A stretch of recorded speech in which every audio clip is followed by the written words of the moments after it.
Hello friends, welcome to our class. आज हम start कर रहे हैं एनसीईआरटी पॉलिटी क्लास 11 का चैप्टर 3 चुनाव और प्रतिनिधित्व। सबसे पहले हम बात करते हैं परिचय की। क्या आपने कभी शतरंज खेला है? यदि उसमें काला घोड़ा ढाई पर चलने के बजाय सीधा चलने लगे तो क्या होगा? या क्रिकेट के खेल में यदि अंपायर ना हो तो क्या होगा? प्रत्येक खेल में हमें कुछ नियमों का पालन करना पड़ता है और नियमों को बदल दिया जाए तो खेल का परिणाम भी बदल जाएगा। इसी तरह प्रत्येक खेल में एक निष्पक्ष अंपायर होना चाहिए जिसके निर्णयों को सभी खिलाड़ी स्वीकार करें। खेल शुरू करने से पहले ही हमें नियमों और अंपायर के बारे में सहमति बनानी पड़ेगी। जो खेल के बारे में सत्य है वही चुनाव के बारे में भी सत्य है। चुनाव संपन्न कराने के भिन्न भिन्न नियम और व्यवस्थाएं हैं। चुनाव का परिणाम इस पर निर्भर करता है कि हमने कैसे नियम बनाए हैं। हमें चुनावों को निष्पक्ष ढंग से कराने के लिए एक मशीनरी भी चाहिए, चूँकि ये दोनों ही निर्णय चुनावी राजनीति का खेल शुरू होने से पहले ही लिए जाने चाहिए, इसीलिए इन्हें सरकार पर नहीं छोड़ा जा सकता। अतः चुनाव के बारे में इन मूलभूत निर्णयों को लोकतांत्रिक देश के संविधान में लिख दिया जाता है। इस अध्याय में हम चुनाव और प्रतिनिधित्व के बारे में संवैधानिक प्रावधानों का अध्ययन करेंगे। अपने संविधान में जिस चुनाव पद्धति को स्वीकार किया गया है हम उसके महत्व और चुनाव कराने की निष्पक्ष मशीनरी से संबंधित संवैधानिक प्रावधानों के आशय पर प्रकाश डालेंगे। इस संबंध में संविधान के प्रावधानों को संशोधित करने के लिए जो सुझाव दिए गए हैं हम उन्हें भी देखेंगे। इस अध्याय को पढ़ने से आपको निम्नलिखित बातों का पता चलेगा, जैसे चुनाव की विभिन्न विधियां, अपने देश में चुनाव व्यवस्था की विशेषताएं, स्वतंत्र और निष्पक्ष चुनाव कराने के प्रावधानों का महत्व और चुनाव सुधार पर होने वाली बहस। अब हम बात करते हैं चुनाव और लोकतंत्र की। आइए हम अपने से ही चुनाव और प्रजातंत्र के बारे में 2 प्रश्न पूछकर अध्याय की शुरुआत करते हैं। क्या बिना चुनाव के लोकतंत्र कायम रह सकता है या फिर बिना लोकतंत्र के चुनाव हो सकता है? पिछली कक्षाओं में हमने जो कुछ भी पढ़ा उसके उदाहरणों का प्रयोग करते हुए हम इन प्रश्नों पर चर्चा कर सकते हैं। पहला प्रश्न हमें एक बड़े लोकतंत्र में चुनाव की आवश्यकता के बारे में याद दिलाता है। कोई भी निर्णय लेने में सभी नागरिक प्रत्यक्ष रूप से भाग नहीं ले सकते, अतः लोग अपने प्रतिनिधियों को चुनते हैं और अपनी प्रतिनिधि मूलक सरकार बनाते हैं। इसलिए चुनाव महत्वपूर्ण हो जाता है। जब हम भारतीय लोकतंत्र के बारे में सोचते हैं तो सहज ही हमारा ध्यान पिछले चुनावों पर चला जाता है। आज चुनाव पूरी लोकतांत्रिक प्रक्रिया के जाने पहचाने प्रतीक हो गए हैं। हम प्रायः प्रत्यक्ष और अप्रत्यक्ष लोकतंत्र में अंतर करते हैं। प्रत्यक्ष लोकतंत्र में नागरिक रोजमर्रा के फैसलों और सरकार चलाने में सीधे भाग लेते हैं, जो कि स्विट्जरलैंड के कुछ कैंटन्स में भी दिखाई देता है। प्रत्यक्ष लोकतंत्र प्राचीन यूनान के नगर राज्य प्रत्यक्ष लोकतंत्र के उदाहरण माने जाते हैं। अनेक लोगों की स्थानीय सरकारें, खासतौर से ग्राम सभाएं, प्रत्यक्ष प्रजातंत्र के निकटतम उदाहरण हैं। लेकिन जब लाखों और करोड़ों लोगों को निर्णय लेना हो तो इस प्रकार के प्रत्यक्ष लोकतंत्र को व्यवहार में नहीं लाया जा सकता। इसलिए जनता के शासन का सामान्यतः जनता के प्रतिनिधियों के द्वारा चलने वाले शासन से है, यानी कि प्रतिनिधि मूलक सरकार से, जो कि भारत में भी देखने को मिलता है। ऐसी व्यवस्था में नागरिक अपने प्रतिनिधियों को चुनते हैं जो देश के शासन और प्रशासन को चलाने में सक्रिय रूप से भाग लेता है। इन प्रतिनिधियों को चुनने की विधि को चुनाव या फिर निर्वाचन कहते हैं। अतः महत्वपूर्ण निर्णय लेने और प्रशासन चलाने में नागरिकों की सीमित भूमिका है। वे इन नीतियों के निर्माण में बहुत सक्रिय रूप से सम्मिलित नहीं होते। नागरिक उसमें अप्रत्यक्ष रूप से अपने निर्वाचित प्रतिनिधियों के माध्यम से सम्मिलित होते हैं। जिस व्याख्या में सभी प्रमुख निर्णय निर्वाचित प्रतिनिधियों के माध्यम से ले जाए उसमें प्रतिनिधियों के निर्वाचन का तरीका बहुत ज़्यादा महत्वपूर्ण हो जाता है। दूसरा प्रश्न हमें इस बात की याद दिलाता है कि सभी चुनाव लोकतांत्रिक नहीं होते। बहुत सारे गैर लोकतांत्रिक देशों में भी चुनाव होते हैं।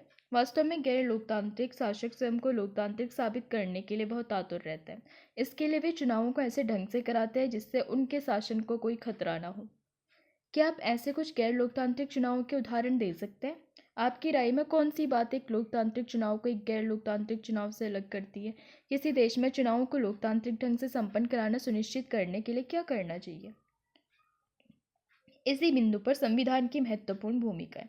एक लोकतांत्रिक देश का संविधान चुनावों के लिए कुछ मूलभूत नियम बनाता है और इस संबंध में विस्तृत नियम कानून बनाने का काम विधायिका पर छोड़ दिया जाता है। आपको पता होगा विधायिका का काम ही है कानून बनाना या फिर विधि बनाना। ये मूलभूत नियम सामान्यतः हमें बताते हैं कि कौन मत देने के योग्य है, कौन चुनाव लड़ने के योग्य है, कौन चुनाव की देखरेख करेगा, मतदाता अपनी प्रतिनिधि कैसे चुनेंगे, मतगणना कैसे होगी और प्रतिनिधियों का चुनाव कैसे होगा। अन्य लोकतांत्रिक संविधानों की भांति भारत का संविधान भी इन सभी प्रश्नों का उत्तर देता है। आप देख सकते हैं कि इसमें पहले 3 प्रश्नों का लक्ष्य एक स्वतंत्र और निष्पक्ष चुनाव है जिसे लोकतांत्रिक चुनाव कहा जा सके। अंतिम 2 प्रश्नों का लक्ष्य न्यायपूर्ण प्रतिनिधित्व है। इस अध्याय में हम चुनाव के बारे में संवैधानिक प्रावधानों के इन 2 पहलुओं की चर्चा करेंगे। भारत में चुनाव व्यवस्था। ऊपर आपने चुनाव की विभिन्न विधियों या व्यवस्थाओं पर गौर किया होगा। आपको आश्चर्य भी हुआ होगा कि ये सब है क्या, जैसे प्रतिनिधित्व की व्यवस्था, मतदाताओं की योग्यता और चुनाव आयोग की भूमिका। तो आपको थोड़ा सा लगा भी होगा कि सब है क्या। आपने चुनाव के समय चुनाव प्रसार के लिए अपनाए जाने वाले विभिन्न तरीकों के बारे में पढ़ा होगा, लेकिन चुनाव के विभिन्न तरीके हैं क्या। चुनाव संचालन करने की एक व्यवस्था है जिसके लिए प्राधिकार और नियम भी हैं जो बताते हैं कि क्या करें और क्या न करें। क्या चुनाव व्यवस्था का यही अर्थ है? आपको आश्चर्य हो सकता है कि क्यों संविधान में लिखने की जरूरत पड़ी कि मतगणना कैसे होगी और प्रतिनिधि कैसे चुने जाएंगे। क्या ये स्वयं ही स्पष्ट नहीं है? लोग जाते हैं और वोट देते हैं। जिस प्रत्याशी का अधिकतम वोट मिलता है या फिर जिसे ज़्यादा वोट मिलता है वो चुना जाता है और वही सरकार बनाता है। पूरे विश्व में ऐसे ही चुनाव होता है। हमें इसके बारे में क्यों सोचना चाहिए? हमें इसलिए सोचना चाहिए क्योंकि ये प्रश्न उतना सरल नहीं है जितना हमें लगता है। हम अपनी चुनाव व्यवस्था में ही इतने लीन हैं कि हमें लगता है कि कोई और तरीका हो ही नहीं सकता। लोकतांत्रिक चुनाव में जनता वोट देती है और उसकी इच्छा ही ये तय करती है कि कौन चुनाव जीतेगा। लेकिन लोगों के द्वारा अपनी रुचि को व्यक्त करने के अनेक तरीके हो सकते हैं और उनकी पसंद की गणना करने की भी बहुत सारी विधियां हो सकती है। खेल के इन अलग अलग नियमों से इस बात का फैसला बदल सकता है कि जीत किसकी होगी। कुछ नियम ऐसे हैं जिनमें बड़े दलों को लाभ पहुंचता है और कुछ नियमों से छोटे खिलाड़ियों को मदद मिलती है। कुछ नियम बहुसंख्यक समुदाय के हित में जाते हैं और कुछ अल्पसंख्यकों का संरक्षण करते हैं। आइए हम एक नाटकीय उदाहरण से इसे समझ सकते हैं ऐसा कैसे होता है। अपनी कक्षा में चुनाव संपन्न कर 4 कक्षा प्रतिनिधियों को चुन सकते हैं जहां पर प्रत्येक छात्र 1 वोट दे सकता है। जिन 4 छात्रों को सबसे ज़्यादा वोट मिला उसे चुना गया। जैसे कि ABCD 4 लोग उठ गए। आपने सबसे ज़्यादा वोट दिया, 20 दिए A को, 15 दिए B को, 16 दिए C को और 13 दिए D को। तो इसमें जीता A। प्रत्येक छात्र के पास 4 वोट है जिसे वे चाहे तो एक ही प्रत्याशी को दे दे या उसे अन्य प्रत्याशियों में बांट दे। जिन 4 छात्रों को सबसे ज़्यादा वोट मिले उन्हें चुना जाए। प्रत्येक छात्र विभिन्न प्रत्याशियों को वरीयता क्रम में वोट दे और गणना की विधि हो तो राज्यसभा सदस्यों के निर्वाचन में प्रयोग की जाती है। इस विधि का आगे वर्णन किया गया है। क्या इन सभी तरीकों से चुनाव कराने पर वही 4 लोग चुनाव जीते? यदि नहीं तो क्या फर्क पड़ा और क्यों? जो सबसे आगे वही जीते। इस अखबार की कतरन देखें। यह भारतीय लोकतंत्र के एक ऐतिहासिक क्षण के बारे में है। 1984 के लोकसभा चुनाव में कांग्रेस पार्टी ने 543 में से 415 सीटें जीती, जो कुल सीटों के 80% से भी अधिक है। लोकसभा चुनाव में किसी दल को ऐसी सफलता कभी नहीं मिली। इस चुनाव से क्या पता चलता है? कांग्रेस पार्टी को 3/4 सीटें मिली। इसका अर्थ है कि प्रत्येक 5 भारतीय नागरिकों में से 4 ने कांग्रेस को वोट दिया। वास्तव में नहीं। नीचे दी गई तालिका को देखें। कांग्रेस पार्टी को 48% वोट मिले। इसका अर्थ यह हुआ कि कुल मिलाकर जितने लोगों ने मतदान किया उसमें केवल 48% लोगों ने कांग्रेस को वोट दिया था, लेकिन पार्टी को 80% से भी अधिक सीटें मिली। अन्य दलों के प्रदर्शन को देखें। भाजपा को 7.4% वोट मिले थे, लेकिन 1% से कम सीटें मिली। ऐसा कैसे हुआ? ऐसा इसलिए हुआ क्योंकि हम अपने देश में चुनाव की एक विशेष विधि का पालन करते हैं। जैसे आप यहाँ पर देखेंगे 1984 के कुछ लोकसभा चुनाव में प्रमुख दलों द्वारा प्राप्त वोट और सीटें। जैसे कांग्रेस को वोट मिला था 48 सीट मिली थी 415। भाजपा को 7.4 seat milli 2। Janata party 6.7 and 10। Lokdal में 5.7 and 3rd। Makpa 5.7 and 22। Telugu Desam को 4.1 एंड 30। द्रमुक को 2.3 एंड 2। अन्ना द्रमुक को 1.6 एंड 12। अकाली दल को 1.0 यानी कि 1 एंड 7। असम गण परिषद को 1 एंड 7। पूरे देश को 543 निर्वाचन क्षेत्रों में बांट दिया गया है। प्रत्येक निर्वाचन क्षेत्र में से प्रतिनिधि चुना जाता है और उस निर्वाचन क्षेत्र में जिस प्रत्याशी को सबसे ज़्यादा वोट मिलते हैं उसे निर्वाचित घोषित कर दिया जाता है। ये ध्यान रखना जरूरी है कि इस व्यवस्था में जिस प्रत्याशी को अन्य सभी प्रत्याशियों से ज़्यादा वोट मिल जाते हैं उसे ही निर्वाचित घोषित कर दिया जाता है। विजयी प्रत्याशी के लिए जरूरी नहीं है कि उसे कुल मतों का बहुमत मिले। इस विधि को जो सबसे आगे वही जीते प्रणाली यानी कि first pass the post system कहते हैं। चुनावी दौड़ में जो प्रत्याशी अन्य प्रत्याशियों के मुकाबले सबसे आगे निकल जाता है वही विजयी होता है। इसे बहुलवादी व्यवस्था भी कहते हैं। संविधान इसी विधि को स्वीकार करता है। आइए अपने उदाहरण की ओर लौटें। कांग्रेस पार्टी को प्राप्त मतों के अनुपात से ज़्यादा सीटें इसीलिए मिली क्योंकि अनेक निर्वाचन क्षेत्रों में जहां उसके प्रत्याशी जीते उन्हें 50% से कम वोट मिले। यदि चुनाव मैदान में कई प्रत्याशी हो तो जीतने वाले प्रत्याशी को प्रायः 50% से कम वोट मिलते हैं। सभी हारने वाले प्रत्याशियों के वोट बेकार चले जाते हैं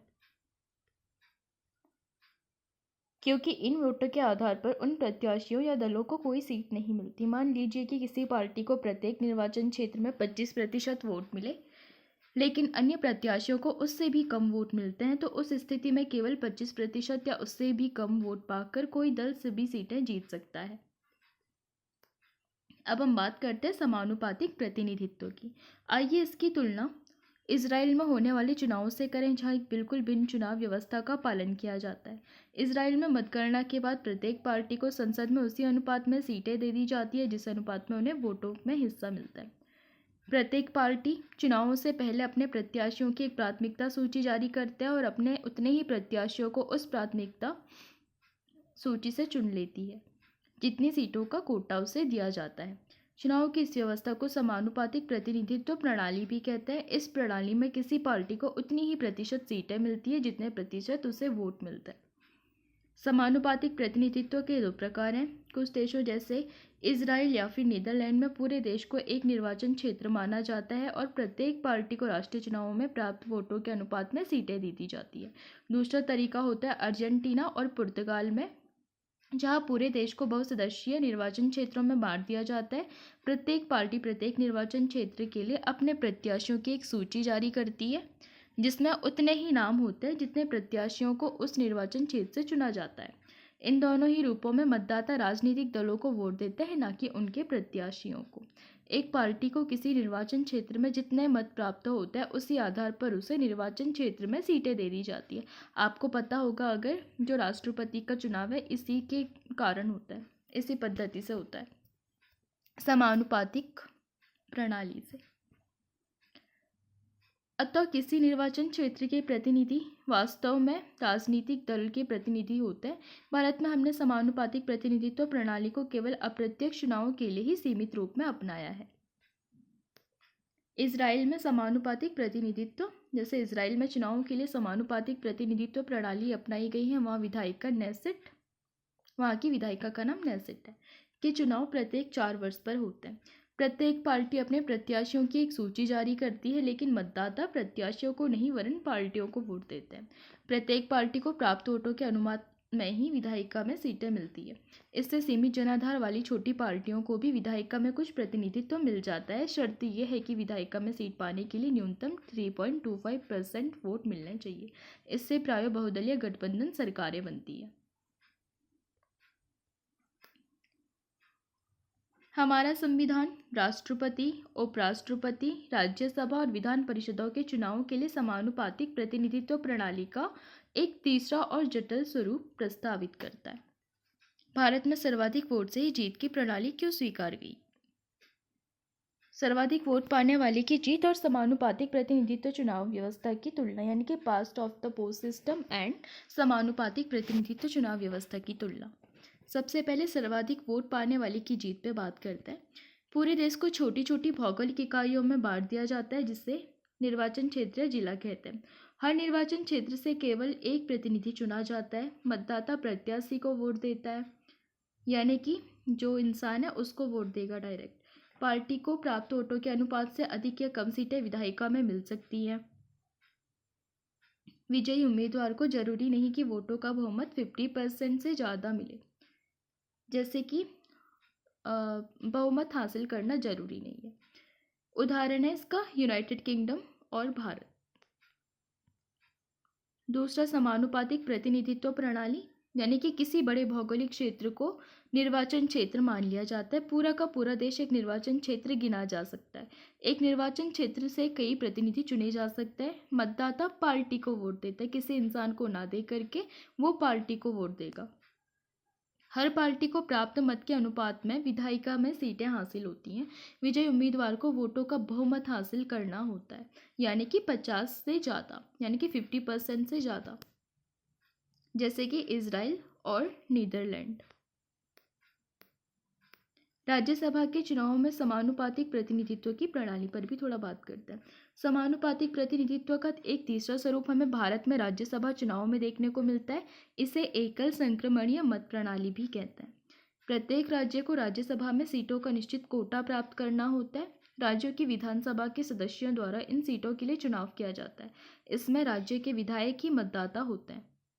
मतदाता चुनाव में खड़े सभी प्रत्याशियों को अपनी पसंद के अनुसार एक वरीयता क्रम में मत देता है। जीतने के लिए किसी प्रत्याशी को मतों का एक कोटा प्राप्त करना पड़ता है, जो कि इस फॉर्मूले के आधार पर निकाला जा सकता है, जैसे कुल मतदान डिवाइड बाई कुल विजयी उम्मीदवार +1+1।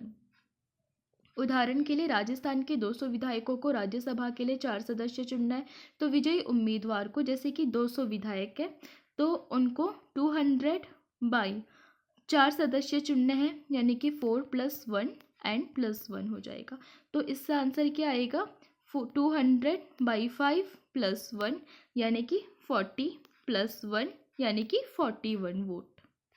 इस टाइप से उनकी वोट की काउंटिंग होगी। जब मतगणना होती है तब उम्मीदवारों को प्राप्त प्रथम वरीयता वोट गिना जाता है। प्रथम वरीयता वोटों की गणना के बाद प्रत्याशियों की वांछित संख्या वोटों का कोटा प्राप्त नहीं कर पाती तो पुनः मतगणना की जाती है। उस ऐसे प्रत्याशी को मतगणना से निकाल दिया जाता है जिसे प्रथम वरीयता वाले सबसे कम वोट मिले हों, जैसे कि A, B, C, D 4 उम्मीदवार हैं। अगर D वाले को सबसे कम वोट मिले हैं तो इसको निकाल दिया जाएगा वरीयता क्रम से।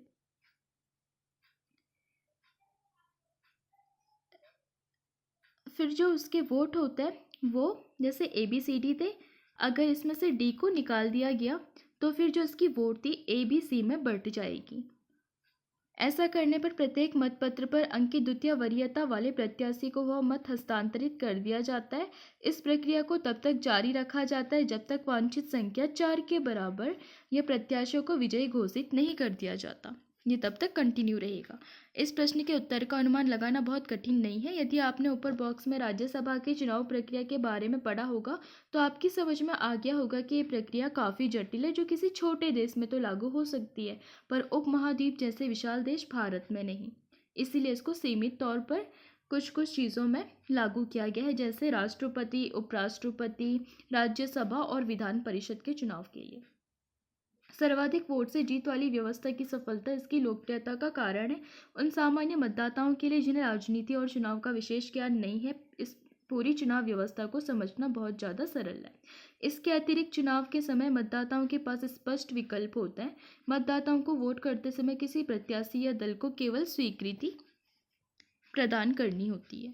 राजनीति की वास्तविकता को ध्यान में रखकर मतदाता किसी भी प्रत्याशी को भी वरीयता दे सकता है और किसी दल को भी।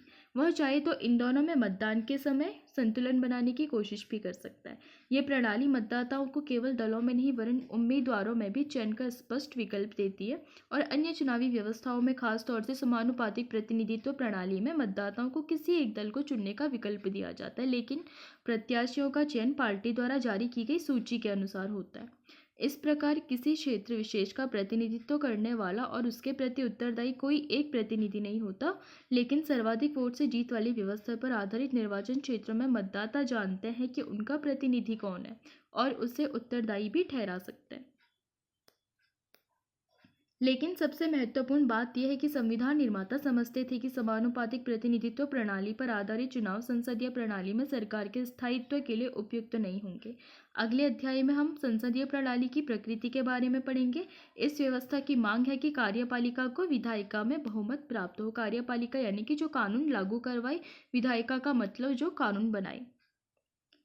आप देखेंगे कि समानुपातिक प्रतिनिधित्व प्रणाली से स्पष्ट बहुमत मिलने में कठिनाई होगी, क्योंकि मतों के प्रतिशत के अनुपात में विधायिका में सीटें बढ़ जाएंगी। सबसे ज़्यादा मत से जीतने वाली जो प्रणाली है, अमूमन बड़े दलों या गठबंधनों को बोनस के रूप में कुछ अतिरिक्त सीटें मिल जाती है। ये सीटें उन्हें प्राप्त मतों के अनुपात से अधिक होती है। अतः ये प्रणाली एक स्थायी सरकार बनाने का मार्ग प्रशस्त कर संसदीय सरकार को सुचारू और प्रभावी ढंग से काम करने का अवसर भी देती है। अंत में सर्वाधिक मत से जीत वाली प्रणाली एक निर्वाचन क्षेत्र में विभिन्न सामाजिक वर्गों को एकजुट होकर चुनाव जीतने में मदद करती है। भारत जैसे विविधताओं वाले देश में समानुपातिक प्रतिनिधित्व प्रणाली प्रत्येक समुदाय को अपनी एक राष्ट्रव्यापी पार्टी बनाने को प्रेरित करेगी। संभवतः ये बात भी हमारे संविधान बनाने वालों के दिमाग में रही होगी। संविधान का अब तक का कामकाज संविधान निर्माताओं की अपेक्षाओं को प्रमाणित करता है। संविधान निर्माताओं की उम्मीदों को संविधान की कार्यप्रणाली से प्राप्त अनुभव प्रमाणित करता है कि सर्वाधिक मत से जीत जाने वाली प्रणाली आम मतदाता के लिए सरल और सुपरिचित सिद्ध हुई है। इसने केंद्र राज्यों में बड़े दलों को स्पष्ट बहुमत प्राप्त करने में मदद की है। बहुमत यानी कि 50% से ज़्यादा, यानी कि अगर किसी को 10 मार्क्स चाहिए और फॉर एग्जाम्पल जैसे आप दो फ्रेंड्स है A एंड B, आपको क्लास मॉनिटर के लिए वोटिंग हो रही है एंड टोटल है 20 स्टूडेंट्स आपके क्लास में फॉर एग्जांपल, और अगर आपको A को मिल गया 11, B को मिलता है 9, तो फिर किसको बहुमत मिला? A को। इस प्रणाली ने उन दलों को भी हतोत्साहित किया जो किसी एक जातीय समुदाय से ही अपने सभी वोट प्राप्त करते। सामान्यतः सर्वाधिक मत से जीत वाली प्रणाली से द्विदलीय व्यवस्था उभरती है। इसका मतलब है कि सत्ता के लिए दो प्रमुख प्रतियोगी हैं और यही दोनों बारी बारी से सत्ता प्राप्त करते हैं। नए दलों या किसी तीसरी पार्टी को इस प्रतियोगिता में सम्मिलित होने और सत्ता प्राप्त करने में कठिनाई होती है। इस संदर्भ में भारत में इस प्रणाली का अनुभव कुछ अलग है। स्वतंत्रता के बाद यद्यपि हमने सर्वाधिक मत से जीत जाने वाली प्रणाली अपनाई, फिर भी एक दल का वर्चस्व उभरकर सामने आया। इसके साथ साथ अनेक छोटे दल भी अस्तित्व में रहे। 1989 के बाद भारत में बहुदलीय गठबंधनों की कार्यप्रणाली को भी देखा जा सकता है। इसी के साथ अनेक राज्यों में धीरे धीरे द्विदलीय प्रतियोगिता उभर रही है। अनेक भारतीय दलीय प्रणाली की प्रमुख विशेषता यह है कि गठबंधन सरकारों के आने से नए और छोटे दलों को सर्वाधिक मत से जीत वाली प्रणाली के बावजूद चुनावी प्रतियोगिता में प्रवेश करने का मौका मिला है। इसके बाद हम बात करेंगे निर्वाचन क्षेत्रों का आरक्षण। हमने पहले भी पढ़ा है कि सर्वाधिक मत से जीत जाने वाली प्रणाली में किसी निर्वाचन क्षेत्र में जिस किसी उम्मीदवार को सबसे ज़्यादा वोट मिलता है उसे ही चुनाव घोषित कर दिया जाता है। इससे छोटे छोटे सामाजिक समूहों का अहित हो जाता है। ये भारतीय सामाजिक परिवेश में और अधिक महत्वपूर्ण है। हमारे यहाँ जाति आधारित भेदभाव का इतिहास रहा है। ऐसी सामाजिक व्यवस्था में सर्वाधिक मत से जीत जाने वाली प्रणाली का परिणाम ये होगा कि दबंग सामाजिक समूह और जातियाँ हर जगह जीत जाएंगी और दलित उत्पीड़ित सामाजिक समूहों का कोई भी प्रतिनिधित्व प्राप्त नहीं हो पाएगा। हमारे संविधान निर्माता इस कठिनाई से वाकिफ थे। ऐसे दलित उत्पीड़न सामाजिक समूहों के लिए उचित और न्यायपूर्ण प्रतिनिधित्व सुनिश्चित करने की आवश्यकता समझते थे। स्वतंत्रता के पूर्व भी इस विषय पर बहस हुई थी और ब्रिटिश सरकार ने पृथक निर्वाचन मंडल की शुरुआत की थी। इसका अर्थ था कि किसी समुदाय के प्रतिनिधि के चुनाव में केवल उसी समुदाय के लोग वोट डाल सकेंगे। आपको पता होगा जो पृथक निर्वाचन मंडल था, यानी कि जो सांप्रदायिक निर्वाचन मंडल था, उसकी शुरुआत हुई थी 1909 में, जहाँ पर मुस्लिमों के लिए सबसे पहले सांप्रदायिक निर्वाचन की व्यवस्था की गई थी। फिर 1919 में ब्रिटिशियर्स ने क्या किया था कि जो सांप्रदायिक निर्वाचन का दायरा बढ़ा करके मुस्लिम, सिख और दलितों को भी इसमें शामिल करने की वो बात कर रहे थे। वो बात अलग है कि पूना पैक्ट के बाद गांधी जी और अंबेडकर ने आरक्षण की नीति को जारी रखा और सांप्रदायिक नहीं अपनाया था दलितों के लिए। इसका अर्थ है कि किसी समुदाय के प्रतिनिधि के चुनाव में केवल उसी समुदाय के लोग वोट डाल सकेंगे। संविधान सभा के अन्य सदस्यों को इस पर शंका थी। उनका विचार था कि ये व्यवस्था हमारे उद्देश्यों को पूरा नहीं करेगी, इसीलिए आरक्षित निर्वाचन क्षेत्रों की व्यवस्था को अपनाया गया। इस व्यवस्था के अंतर्गत किसी निर्वाचन क्षेत्र में सभी मतदाता वोट तो डालेंगे, लेकिन प्रत्याशी केवल उसी समुदाय या सामाजिक वर्ग का होगा जिसके लिए वो सीट आरक्षित है।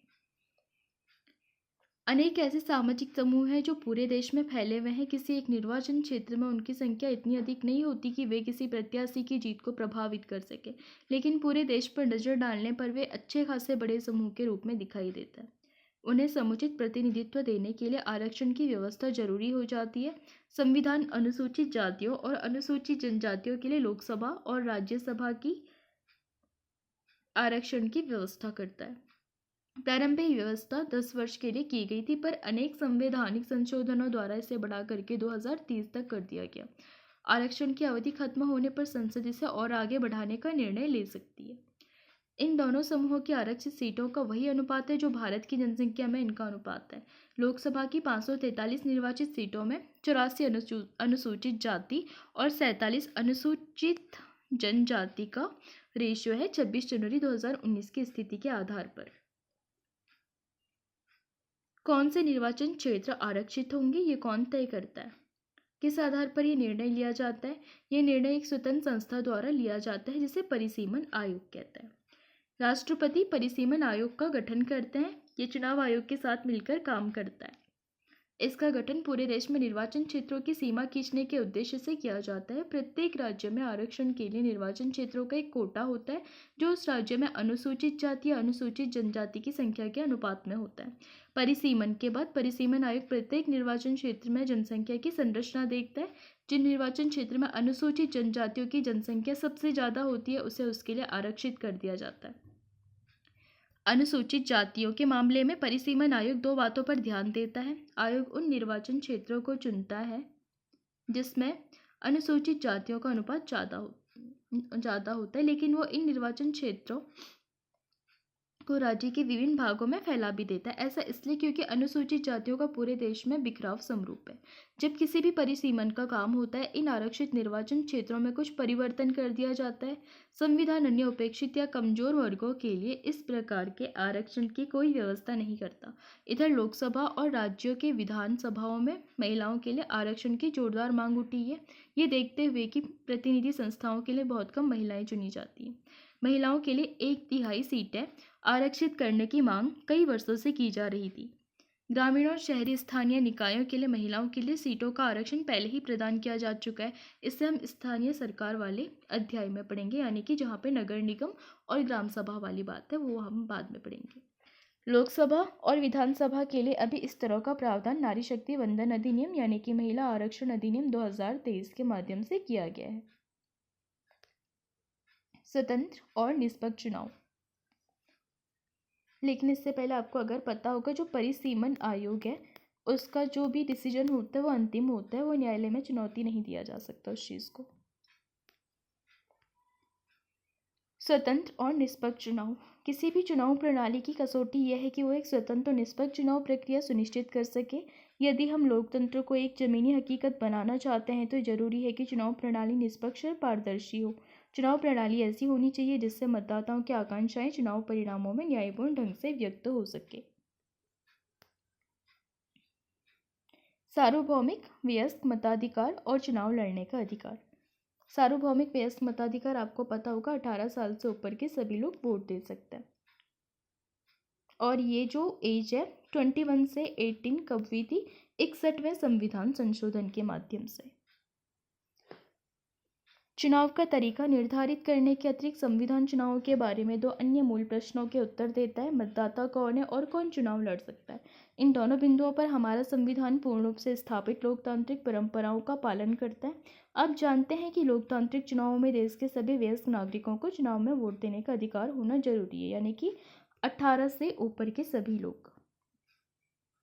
अनेक देशों में नागरिकों को इस अधिकार को प्राप्त करने के लिए अपने शासकों से बहुत लंबी लड़ाई लड़नी पड़ी। बहुत से देशों में तो महिलाओं को यह अधिकार काफ़ी देर से और बड़े संघर्ष के बाद मिला। आपको पता होगा कि जब तक मतलब संविधान नहीं बना था उससे पहले बहुल मतदान और भारिक मतदान की व्यवस्था की गई थी। बहुल मतदान यानी कि अगर कोई इंसान है वो उसका जन्म हुआ किसी भी सिटी में और वो जॉब करते हैं किसी दूसरी सिटी में, हम इसको 1 और 2 से मेंशन कर लेते हैं समझने के लिए। अगर ए 1 सिटी में हुआ एंड 2nd सिटी में ये मतलब जॉब करता है तो ये 1 से भी वोट दे सकता है एंड 2nd से भी वोट दे सकता है।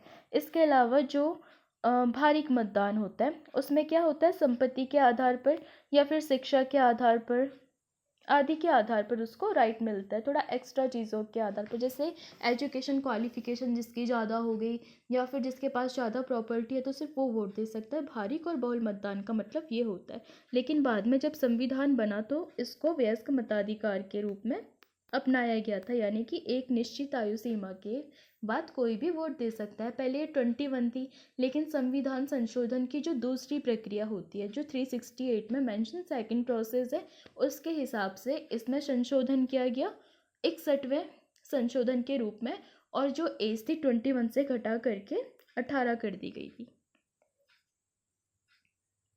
बहुत से देशों में तो महिलाओं को अधिकार काफ़ी देर से और बड़े संघर्ष के बाद भी मिला था। भारतीय संविधान निर्माताओं ने एक महत्वपूर्ण निर्णय के द्वारा प्रत्येक वयस्क भारतीय नागरिक को वोट देने का अधिकार प्रदान किया था। 1989 तक 21 वर्ष से ऊपर के भारतीय नागरिकों को वयस्क भारतीय माना जाता था, लेकिन 1989 यानी कि जो 61वां संविधान संशोधन है, उसमें इसे घटा करके 18 वर्ष कर दिया गया था। कैसे? 368 की जो सेकंड प्रोसेस होती है, कुल के और उपस्थित के 2/3 और बहुमत के द्वारा अगर दोनों सदनों द्वारा पारित किया जाए, फिर उसके बाद जाएगा राज्यों के पास, और अगर 50 से ज़्यादा राज्य इसको मतलब पारित कर दे, जो राज्य है उसमें 50 से ज़्यादा सीटें इसको अगर पारित कर दे, या जो 50 से ज़्यादा सदस्य हैं किसी राज्य के, अगर वो इसे पारित कर दे या ओके बोल दे, तो तब जा कर के ये जाएगा प्रेसिडेंट के पास सिग्नेचर होने के लिए। तो अगर मतलब वो सिग्नेचर कर देंगे तो संशोधन हो जाएगा। यह है सेकंड प्रोसेस। जो सेकंड प्रोसेस है उसका यूज़ होता है बहुत कम चीज़ों के लिए, जैसे कि अगर मतदान की आयु कम करनी है, या फिर खुद संविधान संशोधन वाले प्रोविज़न में चेंज करना है, तो तब जा कर के सेकेंड प्रोसेस यूज़ की जाती है, नहीं तो फर्स्ट प्रोसेस यूज़ की जाती है। और जैसे कभी कभार क्या होता है कि जैसे राज्य का नाम परिवर्तन करना है, उसकी सीमा परिवर्तन करना है, या फिर गठन करना है किसी नए राज्य का, तो इस टाइप की चीज़ों में क्या होता है, नॉर्मल कानून वाली जो विधि होती है उसके माध्यम से भी संशोधन हो सकता है। ये समानता और गैर भेदभाव के सिद्धांत के अनुरूप है। कौन? वयस्क मताधिकार वाली, जिसका अध्ययन हमने अधिकारों वाले अध्याय में किया।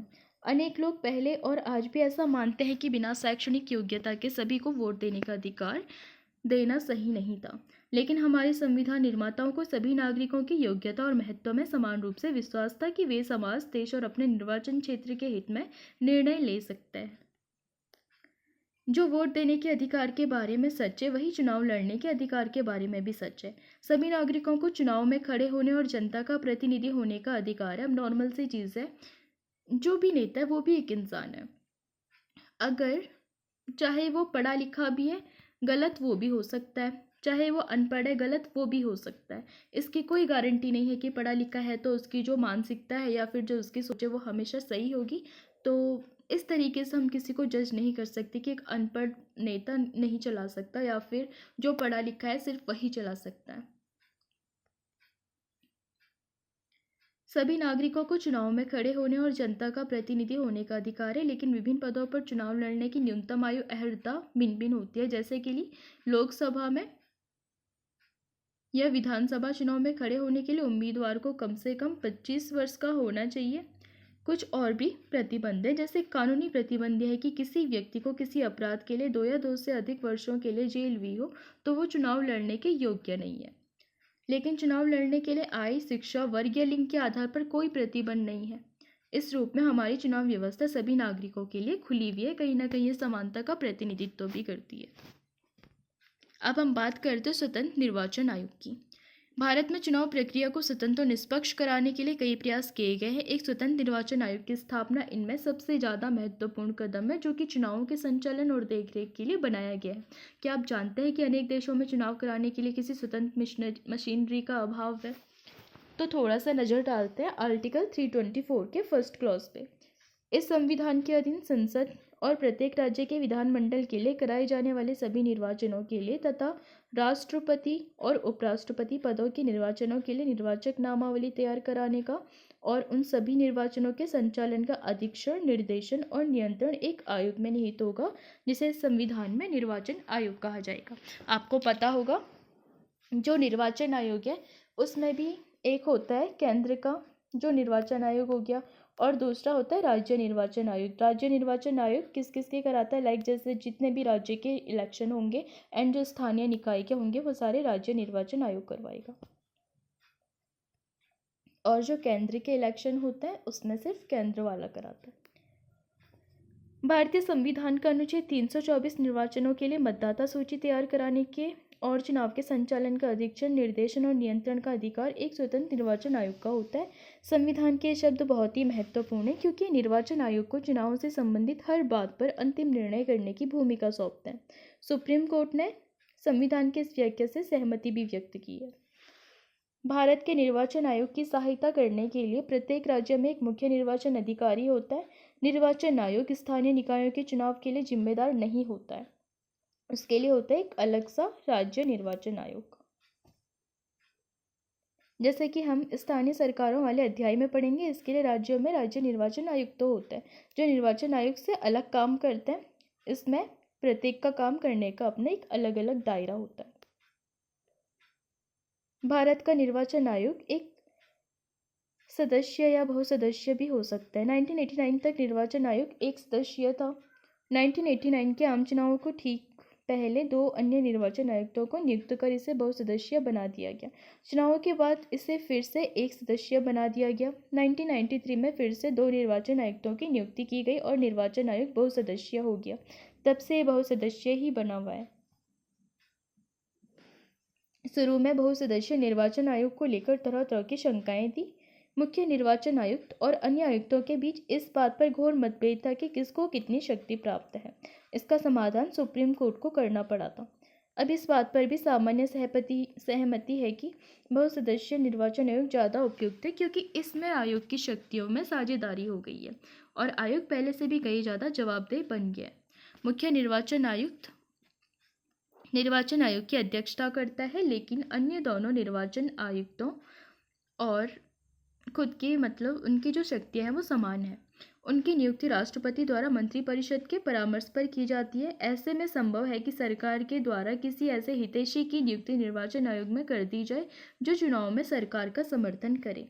इस शंका के चलते अनेक लोगों ने इस प्रक्रिया को बदलने का भी सुझाव दिया है और ये डिबेट आज तक चलता आ रहा है।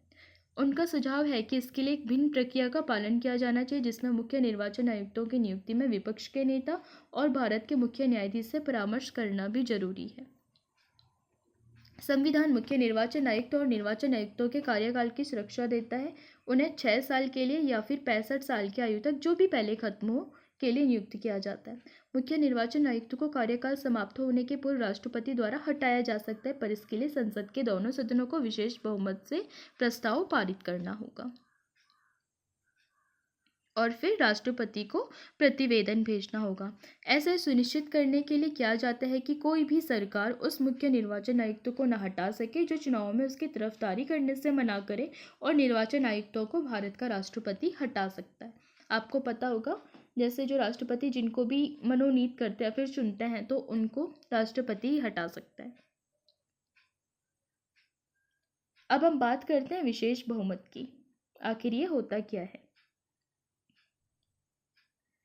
विशेष बहुमत का अर्थ है उपस्थित और मतदान करने वाले सदस्यों का 2/3 बहुमत और सदन के कुल सदस्य संख्या का साधारण बहुमत। मान लीजिए आपको अपनी कक्षा में विशेष बहुमत से एक प्रस्ताव पास करना है। कल्पना करें कि आपकी कक्षा में 75 विद्यार्थी है लेकिन मतदान के लिए केवल 51 विद्यार्थी उपस्थित हैं, तो उनमें से केवल 50 ने ही मतदान में भाग लिया। इस परिस्थिति में आप कह सकेंगे प्रस्ताव विशेष बहुमत से पास हो गया है। इस पुस्तक से कम 3 अध्याय में आपको विशेष बहुमत का उल्लेख मिलेगा। एक तो कार्यपालिका से संबंधित अगले ही अध्याय में जहाँ राष्ट्रपति पर महाभियोग का उल्लेख किया गया है। अन्य उन 2 स्थानों को ढूंढे जहाँ पर विशेष बहुमत की चर्चा की गई है। एक तो आपको यही मिल गया जो ये है आयुक्त, निर्वाचन आयोग के जो भी आयुक्त हैं उनका भी हो गया, और साथ में जैसे महाभियोग के लिए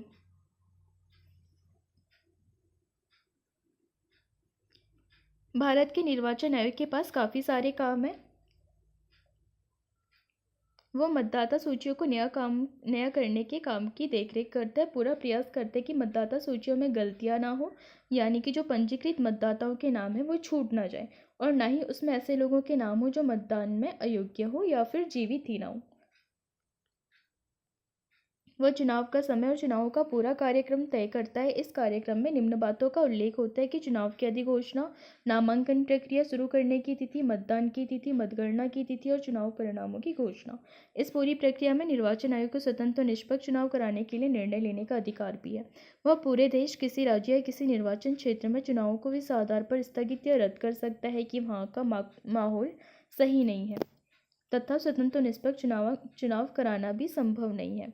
निर्वाचन आयोग राजनीतिक दलों और उनके उम्मीदवारों के लिए एक आदर्श आचार संहिता लागू करता है। वह किसी भी निर्वाचन क्षेत्र में दोबारा चुनाव कराने की आज्ञा दे सकता है। यदि उसे लगे कि मतगणना प्रक्रिया पूरी तरह से उचित और न्यायपूर्ण नहीं थी, तो वो दोबारा मतगणना करने की आज्ञा भी दे सकता है। निर्वाचन आयोग राजनीतिक दलों को मान्यता देता है कि उन्हें चुनाव चिन्ह आवंटित करता है। जैसा आपको पता होगा, जैसे बीजेपी है उसका है कमल, कांग्रेस है उसका है हाथ। तो ये सारा किसका काम है? निर्वाचन आयोग का, उनको बांटना। निर्वाचन आयोग के पास बहुत ही सीमित कर्मचारी होते हैं। वो प्रशासनिक मशीनरी की मदद से चुनाव कराता है, लेकिन एक बार चुनाव प्रक्रिया शुरू हो जाने पर चुनाव संबंधी कार्यों के संबंध में आयोग का पूरी प्रशासनिक मशीनरी पर नियंत्रण हो जाता है। चुनाव प्रक्रिया के दौरान राज्य और केंद्र सरकार के प्रशासनिक अधिकारियों को चुनाव संबंधी काम दिए जाते हैं और इस संबंध में निर्वाचन आयोग का उन पर पूरा नियंत्रण होता है। निर्वाचन आयोग इन अधिकारियों का तबादला कर सकता है या फिर उनके तबादले को रोक सकता है। अधिकारी निष्पक्ष ढंग से काम करने में विफल रहे तो आयोग उसके विरुद्ध कार्रवाई की मांग भी कर सकता है या फिर कार्रवाई भी कर सकता है। विगत वर्षों में निर्वाचन आयोग एक स्वतंत्र सत्ता के रूप में उभरा है, जिसने चुनाव प्रक्रिया की निष्पक्षता सुनिश्चित करने के लिए अपनी शक्तियों का प्रयोग किया है। उसने चुनाव प्रक्रिया की गरिमा बनाए रखने के लिए निष्पक्ष और न्यायपूर्ण ढंग से काम भी किया है। निर्वाचन आयोग का इतिहास इस बात का गवाह है कि संस्थाओं और कार्यप्रणाली में प्रत्येक सुधार के लिए कानूनी या फिर संवैधानिक परिवर्तन आवश्यक नहीं है। यह आम धारणा है कि 25 वर्ष पहले के मुकाबले आज निर्वाचन आयोग ज़्यादा स्वतंत्र और प्रभावी है। ऐसा इसलिए नहीं कि निर्वाचन आयोग की शक्तियाँ या उसकी संवैधानिक सुरक्षा बढ़ा दी गई है। दरअसल निर्वाचन आयोग ने केवल उन शक्तियों का और प्रभावशाली ढंग से प्रयोग करना शुरू कर दिया है जो उसे संविधान में पहले से ही प्राप्त थी। 1951 से 52 से लोकसभा के 17 चुनाव हो चुके हैं। निर्वाचन आयोग के द्वारा विधानसभाओं के अनेक चुनाव और उपचुनाव कराए गए। निर्वाचन आयोग को असम, पंजाब, जम्मू कश्मीर जैसे हिंसाग्रस्त क्षेत्रों में चुनाव कराने में अनेक कठिन परिस्थितियों का सामना भी करना पड़ा। उसे 1991 में पूरी चुनाव प्रक्रिया को बीच में ही रोकना पड़ा क्योंकि चुनाव प्रचार के दौरान पूर्व प्रधानमंत्री राजीव गांधी की हत्या कर दी गई थी। निर्वाचन आयोग को 2002 में एक अन्य गंभीर समस्या का सामना करना पड़ा जब गुजरात विधानसभा भंग कर दी गई और चुनाव कराना पड़ा था। लेकिन निर्वाचन आयोग ने पाया कि राज्य में अप्रत्याशित हिंसा के कारण स्वतंत्र और निष्पक्ष चुनाव कराना तुरंत संभव न था। निर्वाचन आयोग ने राज्य में विधानसभा चुनावों को कुछ महीनों के लिए स्थगित करने का निर्णय लिया था एंड सुप्रीम कोर्ट ने निर्वाचन आयोग के इस निर्णय को वैध भी ठहराया था। अब हम बात करते हैं कुछ चुनाव सुधार की। चुनाव की कोई प्रणाली कभी आदर्श नहीं हो सकती। इसमें अनेक कमियां और सीमाएं होती हैं। लोकतांत्रिक समाज को अपने चुनाव को और अधिक स्वतंत्र और निष्पक्ष बनाने के तरीकों को बराबर खोजते रहना चाहिए। वयस्क मताधिकार, चुनाव लड़ने की स्वतंत्रता और एक स्वतंत्र निर्वाचन आयोग की स्थापना को स्वीकार कर भारत में चुनावों को स्वतंत्र और निष्पक्ष बनाने की कोशिश की गई है। लेकिन पिछले 72 वर्षों के अनुभवों के बाद हमारी चुनाव प्रणाली में सुधार के लिए अनेक सुझाव भी दिए गए हैं। चुनाव सुधारों के सुझाव निर्वाचन आयोग, विभिन्न राजनीतिक दलों, स्वतंत्र समूहों और अनेक विद्वानों द्वारा दिए गए हैं। इनमें से कुछ सुझाव इस अध्याय में उल्लिखित संवैधानिक प्रावधानों को संशोधित करने के बारे में भी है। हमारी चुनावी व्यवस्था को सर्वाधिक मत से जीत वाली प्रणाली के स्थान पर किसी प्रकार की समानुपातिक प्रतिनिधित्व प्रणाली लागू करना चाहिए। इससे राजनीतिक दलों को उसी अनुपात में सीटें मिलेंगी जिस अनुपात में उन्हें वोट मिलेंगे।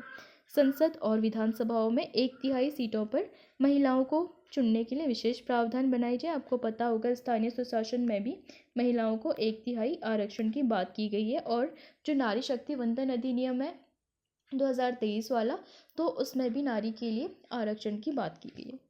चुनावी राजनीति में धन के प्रभाव को नियंत्रित करने के लिए अधिक कठोर प्रावधान होने चाहिए। सरकार को एक विशेष निधि से चुनावी खर्चों का भुगतान करना चाहिए। जिस उम्मीदवार के विरुद्ध फौजदारी का मुकदमा हो उसे चुनाव लड़ने से रोक दिया जाना चाहिए, भले ही उसने उसके विरुद्ध न्यायालय में अपील कर रखी हो। चुनाव प्रचार में जाति और धर्म के आधार पर की जाने वाली किसी भी अपील को पूरी तरह से प्रतिबंधित कर देना चाहिए। राजनीतिक दलों की कार्यप्रणाली को नियंत्रित करने के लिए तथा उनकी कार्यविधि को अधिक पारदर्शी तथा लोकतांत्रिक बनाने के लिए एक कानून होना चाहिए। इससे क्या होगा, कहीं ना कहीं जो राजनीति में अपराधीकरण भी हो रहा है तो उस पर भी कहीं ना कहीं अंकुश लगेगा। ये कुछ सीमित सुझाव है, इन सुझावों पर कोई आमराई नहीं है, लेकिन यदि उन पर आमराई बन भी जाए तो भी कानून और औपचारिक प्रावधान एक सीमा तक ही कारगर हो सकता है। वास्तव में स्वतंत्र और निष्पक्ष चुनाव तभी हो सकता है जब सभी उम्मीदवार, राजनीतिक दल और वे सभी लोग जो चुनाव प्रक्रिया में भाग लेते हैं लोकतांत्रिक प्रतिस्पर्धा की भावना का सम्मान करें। कानूनी सुधारों के अतिरिक्त दो और तरीके हैं जिनसे सुनिश्चित किया जा सकता है कि चुनाव जनता की अपेक्षाओं और लोकतांत्रिक आकांक्षाओं को व्यक्त करे। पहला तो ये कि जनता को स्वयं ही और अधिक सतर्क रहना चाहिए तथा राजनीतिक कार्यों में और सक्रियता से भाग लेना चाहिए। आप देखते होंगे जैसे नॉर्मल इलेक्शन होते हैं तो आधे से ज़्यादा जो जनसंख्या है वो वोट ही नहीं देती है। लेकिन आम आदमी के लिए नियमित रूप से राजनीति में भाग लेने की अपनी सीमाएं हैं, इसीलिए जरूरी है कि अनेक राजनीतिक संस्थाओं और राजनीतिक संगठनों का विकास किया जाए जो स्वतंत्र और निष्पक्ष चुनाव सुनिश्चित कराने के लिए पहरेदारी भी करे। अब हम बात करते हैं इस चैप्टर से हमें क्या कंक्लूजन मिला।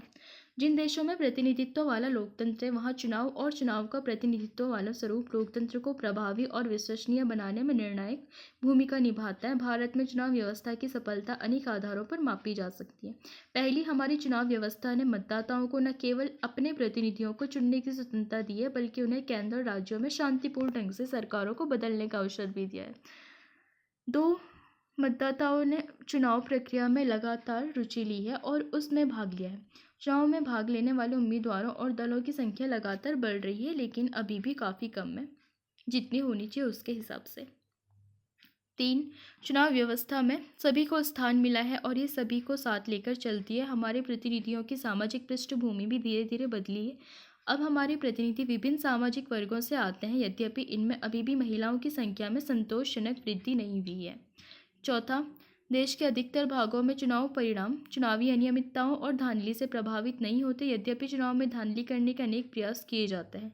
आपने चुनाव में हिंसा, मतदाता सूचियों से वोटरों के नाम गायब और कई प्रकार के डराने धमकाने आदि की शिकायतें अक्सर सुनी होंगी। फिर भी ऐसी घटनाएं शायद ही कोई चुनाव परिणाम प्रत्यक्ष रूप से प्रभावित होता है।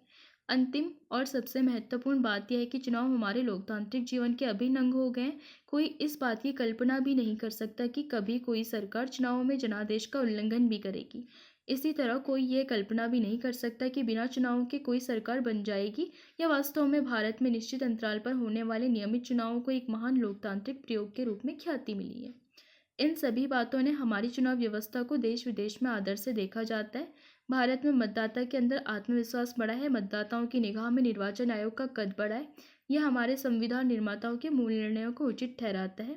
यदि चुनाव प्रक्रिया को कुछ और दोष रहित बनाया जा सके तो हम मतदाता और नागरिक के रूप में लोकतंत्र के इस महोत्सव का और अच्छी तरह आनंद उठा सकेंगे तथा इसे और ज़्यादा अधिकपूर्ण अर्थपूर्ण भी बना सकेंगे। आपको पता होगा जैसे इसमें कई प्रकार के सुधार भी हो रहे हैं, लाइक जैसे ईवीएम मशीन है उसको ज़्यादा प्रभावी तरीके से यूज किया जाने की मांग की गई है। चुनाव में, इलेक्शन में जो भी मतलब विश्लेषण है उसमें एआई का यूज़ करने की बात की जा रही है। या फिर जैसे वीवीपैट हो गया उसका इस्तेमाल हो गया। और एक पोर्टल है जिसमें जितने भी जो राजनेता हैं जो चुनाव में खड़े होते हैं उनके बारे में, उनकी चाहे एजुकेशन क्वालिफिकेशन है, उनकी प्रॉपर्टी है, कुछ भी है, सब कुछ मेंशन रहता है। तो ये कहीं ना कहीं जनता को भी जागरूक बना रही है और साथ में मतलब उनके जो भागीदारी है कहीं ना कहीं उसमें भी वृद्धि करने में कुछ अन्य उपाय हैं जो मतलब अगर जनता को जागरूकता हो तो वो इनका यूज कर सकती है और एक अच्छे नेता को चुन सकती है, क्योंकि अगर वो एक अच्छे नेता को चुनेगी तो कहीं ना कहीं वो देश के भाग्य को भी बदलने में सहायक हो सकता है। अब हम बात करते हैं कुछ होमवर्क आपके लिए, क्योंकि चैप्टर तो हो गया है ख़त्म। तो सबसे पहला क्वेश्चन, पृथक निर्वाचन मंडल और आरक्षित चुनाव क्षेत्र के बीच में क्या अंतर है? संविधान निर्माताओं ने पृथक निर्वाचक मंडल को क्यों स्वीकार नहीं किया था? और दूसरा क्वेश्चन है, भारत की चुनाव प्रणाली का लक्ष्य समाज के कमजोर तबके की नुमाइंदगी को सुनिश्चित करना है, लेकिन हमारी विधायिका में महिला सदस्यों की संख्या केवल 12% तक पहुंची है। इस स्थिति में सुधार के लिए आप क्या उपाय सुझाएंगे? तीसरा क्वेश्चन है, भारत का लोकतंत्र अब अनगढ़ फर्स्ट पास्ट द पोस्ट प्रणाली को छोड़ करके समानुपातिक प्रतिनिधात्मक प्रणाली को अपनाने के लिए तैयार हो चुका है। क्या आप इस कथन से सहमत हैं? इस कथन के पक्ष या विपक्ष में तर्क भी दें। थोड़ा सा बात करते हैं राष्ट्रीय मतदाता दिवस की भी, जिसमें एक प्रतिज्ञा दी गई है। हम भारत के नागरिक लोकतंत्र में अपनी पूर्ण आस्था रखते हुए ये शपथ लेते हैं कि हम अपने देश के लोकतांत्रिक परंपराओं की मर्यादा को बनाए रखेंगे तथा स्वतंत्र, निष्पक्ष एवं शांतिपूर्ण निर्वाचन की गरिमा को अक्षुण्ण रखते हुए निर्भीक होकर धर्म, वर्ग, जाति, समुदाय, भाषा या अन्य किसी भी प्रलोभन के प्रभावित हुए बिना सभी निर्वाचनों में अपने मताधिकार का प्रयोग करेंगे। इसके अलावा जैसे भारत निर्वाचन आयोग की सुव्यवस्थित मतदाता शिक्षा एवं निर्वाचक सहभागिता, इसमें स्वीप कार्यक्रम और निर्वाचन साक्षरता क्लब भी इसके बारे में कई प्रकार की जानकारी देता है।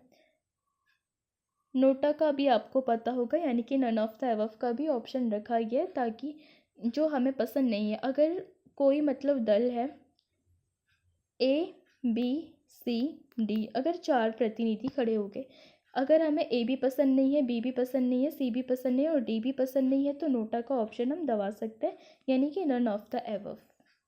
तो मुझे लगता है आज आप लोग आज का चैप्टर भी समझ गए होंगे। तो आज के लिए इतना ही, अब मिलेंगे नेक्स्ट क्लास में। अगर आपको पसंद आए तो लाइक कीजिए, शेयर कीजिए, सब्सक्राइब कीजिए। टेलीग्राम का लिंक आपको डिस्क्रिप्शन में मिल जाएगा, आप वहाँ पर क्लासेस अपडेट ले सकते हैं और साथ में आपको वहाँ पे PDF भी मिल जाएगी। और अगर आपको लगता है कि NCERT पढ़ने का टाइम नहीं है तो आप फ्री टाइम में इन्हें सुन सकते हैं। Thanks to watching.